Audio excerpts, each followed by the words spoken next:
Il est 10 h, l'heure du flash. Bonjour à tous. Ce jeudi, il y aura un conseil des ministres.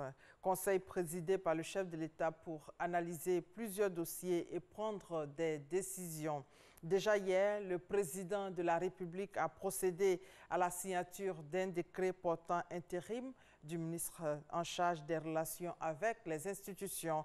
Ainsi, Patrick Achi a été nommé à ce poste. La première dame à l'ambassade des États-Unis en Côte d'Ivoire, elle était sur place dans le cadre de la remise de dons d'ouvrages à sa fondation Children of Africa, dons des États-Unis composé de 1500 livres destinés aux enfants. Aujourd'hui, c'est la journée mondiale de la liberté de la presse.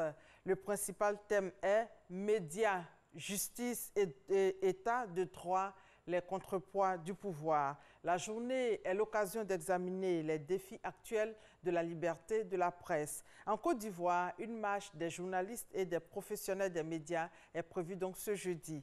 Mais 24 heures avant l'événement, le gouvernement ivoirien a fait une déclaration pour expliquer ses actions en faveur de la presse. Bruno Nabagné-Koné a souligné que le gouvernement ivoirien, justement, a pris des lois fortes pour la protection des journalistes. Mamadou Kwasi. Depuis 2011, la Côte d'Ivoire a renforcé son engagement pour la liberté de la presse. Un engagement qui porte aujourd'hui des fruits avec un classement de plus en plus intéressant dans le classement de Reporters sans frontières. Pour 2018, la Côte d'Ivoire se classe 82e au plan mondial et le gouvernement entend poursuivre ses efforts pour une presse plus libre en Côte d'Ivoire. Pour la célébration de la Journée mondiale de la liberté de la presse, l'UNESCO a retenu pour cette année le thème médias, justice et état de droit, les contrepoids du pouvoir. La Côte d'Ivoire, notre pays, qui s'approprie le thème général tel qu'adopté par l'UNESCO, a choisi de s'appesantir sur les garanties que notre pays offre pour un journalisme libre et responsable. Au plan du cadre légal et institutionnel, le gouvernement a fait voter et promulguer 2 lois importantes qui précisent mieux les cadres juridiques de fonctionnement de la presse et de l'audiovisuel dans notre pays.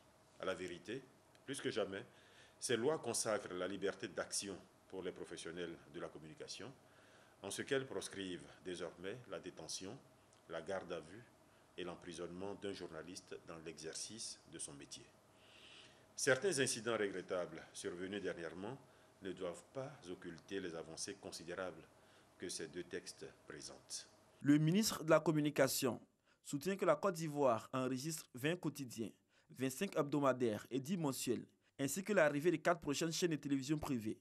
La preuve de l'engagement du gouvernement à œuvrer pour un espace diversifié plus réaliste, facteur de la démocratie.